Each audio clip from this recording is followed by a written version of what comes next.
He thought he caught just another hit-and-run suspect, but the moment he picked up that phone, he unknowingly uncovered his own sister's death. A cold-blooded killer hiding behind a calm smile, a desperate officer torn between justice and revenge, and a system that protects monsters more than victims. This is not just a crime, it's the collapse of faith in law itself. A killer transports a woman who has fainted in a car. During the transport, the woman's phone suddenly rings. The killer pulls out the phone, watches the loving couple on screen, and smiles. He then throws the phone, but in the moment of dropping it, the car crashes into the car in front. The driver in front had just gotten out of the car. The killer turned the steering wheel, stepped on the accelerator, and sped off. This left the driver bewildered, and he called the police. A nearby patrol officer quickly arrived. After inspecting the scene, the officer discovered the vehicle was severely damaged, but was puzzled by the driver's decision to flee. Then, the officer spotted what looked like a cell phone on the side of the road. To confirm, he approached and saw it was indeed a woman's. This reminded him of the recent serial murder case, and the officer quickly called his supervisor to report the discovery of a woman's phone at the scene, suggesting it might be connected to the recent cases. His supervisors say that this report looked more like a drunk driving hit-and-run incident and warned him not to escalate the situation. It was the first time I'd ever heard of a police officer being so hesitant to solve a case. With his supervisor dismissing the matter, the officer had no choice but to investigate on his own. He and his companions searched along the main road for the fleeing vehicle, but the killer had already driven deep into the mountains. He parked his car, opened the trunk, and retrieved a pistol from back. He then opened the door, grabbed the woman's legs, and dragged her down like an animal. The pain of her back scraping against the ground briefly brought her back to consciousness, but the sound of the killer's electric drill filled her ears like a melody of revelation. The killer's expression was eerily calm as he dragged the woman into the woods. As rain and blood washed over him, he revealed a chilling pleasure. A sinister grin spread across his face, his arms wide open, savoring the experience. The police, however, continued to pursue him until nightfall. They happened to reach a fork in the road, and the officer noticed something unusual there. He asked his companion to stop so he could investigate. He actually stumbled upon a clue. 2 deep tire tracks appeared on the muddy road, having come down from the mountain. This gave the officer a lurch of concern, and he hurried back to the car to inform his companions. The sudden bang left his companion a bit stunned. After a moment's pause, he hurried after the suspect, giving it a try regardless of whether he could catch up. At a red light, the officer Lee, determined to give it a try, began searching for the suspect's vehicle. The officer was lucky enough to spot the suspect. A van with muddy tires aroused his suspicions. Just as the killer was about to leave, the officer appeared in front of the car and stopped him. The killer's composure was so remarkable that if I had known he was the murderer, I would have suspected him. After the officer explained his suspicions, the killer's grip on the steering wheel tightened, a sinister smile spreading across his face. He was about to hit the accelerator and flee when his companion, driving a car, blocked his way, unconcerned about whether he was the murderer or not. The officer began searching the vehicle. He opened the trunk and found numerous tools and a strand of hair under the seat. With a simple squeeze, blood flowed freely. The officer Lee looked at the killer in disbelief, but the killer responded with a wicked grin. The killer and his vehicle were taken back for investigation. Forensic examinations found a large amount of blood inside the car, not from just one person, but from several. When the news reached the officer, his supervisor showered him with praise, and the officer was overjoyed. His supervisor even promised to treat him to dinner that evening. After his colleagues had left, a name beside the name left him stunned. The information identified the owner of the internal phone, his sister. Unable to believe his ears, he grabbed the operator by the collar, demanding he'd made a mistake. How could this phone belong to my sister? He refused to accept this. It couldn't be such a coincidence. He refused to believe it, and he dare not. So, he took the phone and went to the killer's cell, grabbed his collar, and began questioning him. He didn't answer, only a wicked grin. Unable to contain himself, the officer punched him. If his companion hadn't stopped him, the killer would have been ripped to pieces. However, The killer ignored the officer's anger and jokingly told him to find the body himself. Despite his anger, the officer went to his sister's house to confirm if she had indeed been murdered. Seeing the expression on his brother-in-law's face, the officer knew his sister hadn't returned. He then walked towards her room, hoping to find a piece of her belongings to take to the police station for a DNA comparison, still clinging to a glimmer of hope.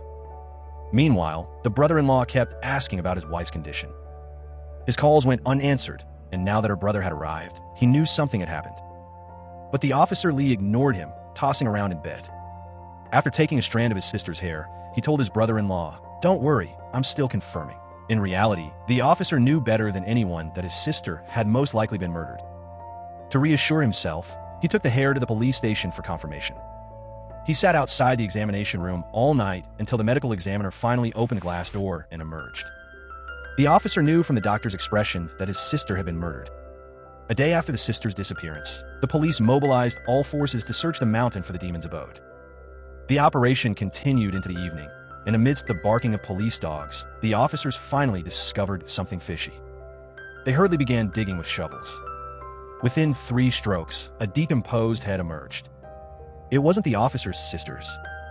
All evidence now pointed to the killer. However, the arrogant killer dismissed the officer's questions, revealing only one piece of information: that the officer's sister was buried in the mountain. With no other options, the officers returned to the location the demon had indicated. Sure enough, the spot showed signs of digging. The officer rushed over, not even bothering to use a shovel, but began digging with his bare hands. He was desperate to see his sister, and as the saying goes, one must see her alive or dead. Soon, he unearthed a plastic bag. Just when he thought he had finally found her, he opened it and everyone was stunned. It was filled with garbage, with no trace of his sister's body parts. As time passed, the possibility of her survival became increasingly slim. Meanwhile, the brother-in-law Kim, constantly on his sister's phone, flipping through photos of them, suddenly saw a picture of his wife holding a pregnancy test. It was then that he realized she was pregnant, and the guilt overwhelmed him. Meanwhile, the police officer, returning from his search in the mountains, furiously entered the interrogation room, locked the door, handcuffed his companion, and rushed forward, kicking the killer. But the killer, like a soft persimmon, remained expressionless, no matter how the officer teased him. He simply replied, "Do you think you can get an answer from me?" The officer raised his fist, but it took a long time to drop it.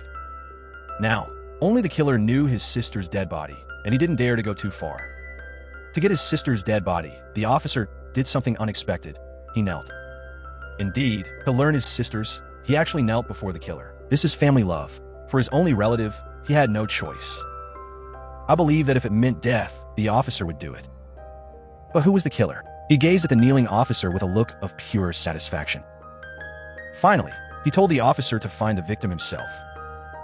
Unable to restrain him any longer, the officer drew his pistol, intending to kill the killer. However, as a police officer, he hesitated to fire. The killer, knowing the law well, advanced and headbutt killer. Korean law is the ultimate shield for these killer. As long as the law remains unchanged, there will be more and more people like the killer, and the law is their only hope. From then on, the police never heard a single confession from the killer about his murders. To provide an explanation to the public, the police had to take the killer to the scene. Upon seeing killer, the victims' families were eager to kill him. However, the brother-in-law Kim stood out in the crowd. He was sneaky and, taking advantage of the police's inattention, rushed towards the killer with a knife, seeking revenge for his wife. However, before the brother-in-law could reach him, he was tripped and thrown to the ground by the police officers who reacted. When the killer heard the noise, he turned and looked at his brother-in-law lying on the ground, his expression a playful, ignorant expression, as if to say, "I have the law to protect me. You can't touch me." Time passed, and the killer was brought to court. His serial killers, based on irrefutable evidence, were sentenced to death. South Korea, while punishing prisoners, doesn't carry out executions, and killer knew this. After learning the verdict, the brother-in-law returned home and decided to end his life. His beloved wife was gone, but the killer who had murdered her lived on. Unable to escape the agony, he chose to hang himself, perhaps because fate would not let him. Just as the brother-in-law was about to suffocate, the rope snapped, perhaps a sign of destiny. Looking at the shattered photo on the ground, the brother-in-law let out a sympathetic cry. From that moment on, the brother-in-law began to transform. He wanted revenge. He wanted justice for his deceased wife. From then on, the brother-in-law began practicing his killing techniques, training day after day.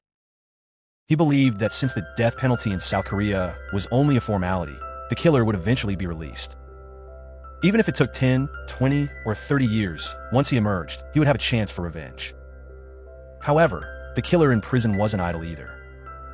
He was actually exercising daily, as if preparing for an escape. The guards noticed this and tried to stop him. Seeing the killer ignore him, he tried to get his key to open the cell door and enter, but the killer approached, and with a few words, the guards retreated. The demon's powerful physique made it difficult for the guards to defeat him alone. The killer's sickly smile reappeared, perhaps foreshadowing what was to come. Sure enough, one day, while the killer was showering, he was ambushed by the prison bully.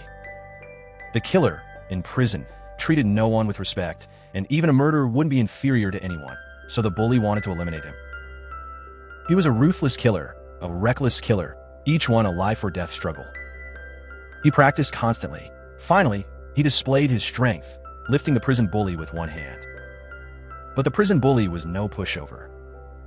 Breaking free from the killer's grasp, he stabbed the killer in the chest. The killer was too strong, and these injuries were no concern. He simply rammed the prison bully with his head, knocking him to the ground. The killer took advantage of this opportunity to sit on top of the prison bully, grabbing his knife and then stuffing a nearby bar of soap into his mouth. Fearing that his next move would make the prison bully scream, Killer stabbed him again and again, a wicked grin on his face, unleashing all the murderous urges he hadn't let out in years. When prison guards arrived, they both went to the hospital. The brother-in-law also learned of the killer's arrival, sensing his opportunity. He secretly created a commotion in the hospital, hoping to cause chaos and give the killer a chance to escape. The killer didn't disappoint, and upon waking, he immediately sought a way to escape. He forcibly broke the handcuffs and struggled to break free. Sensing something was amiss, the police officer entered the room. The demon was nowhere to be found on the bed, and before he could report it, he was struck down by a club from the killer hiding behind the door.